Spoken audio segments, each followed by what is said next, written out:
మీద జరగాలి కానీ వ్యక్తిగత దూషణలు లేదా వ్యక్తిగత విమర్శలు ఉండకూడదు.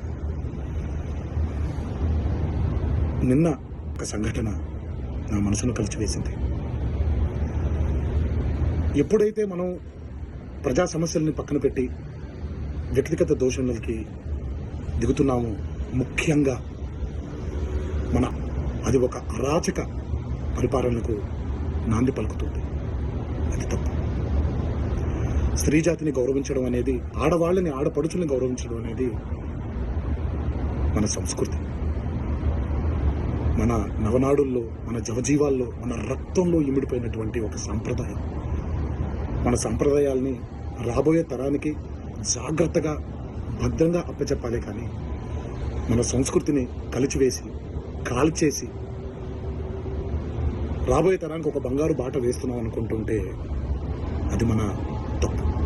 అది మనం చేసే చాలా పెద్ద తప్పు. ఈ మాటలు నేను ఇలాంటి ఒక వ్యక్తిగత దూషణకి గురైనటువంటి ఒక కుటుంబానికి చెందిన సభ్యుడిగా మాట్లాడట్లేదు. ఈ మాటలు నేను ఒక కొడుకుగా, ఒక భర్తగా, ఒక తండ్రిగా, ఈ దేశానికి ఒక పౌరుడిగా, సాటి తెలుగువాడిగా మాట్లాడుతున్నాను. రాజకీయ నాయకులందరికీ ఒకటే విన్నపం: దయచేసి ఈ అరాచక సంస్కృతిని ఇక్కడితో ఆపేయండి. ప్రజా సమస్యల మీద పోరాడండి.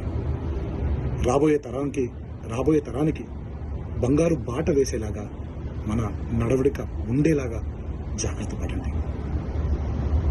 ఇది నా విన్నపం మాత్రమే. ఇది ఇక్కడితో ఆగిపోతుందని మనసారా కోరుకుంటూ సెలవు తీసుకుంటున్నాను.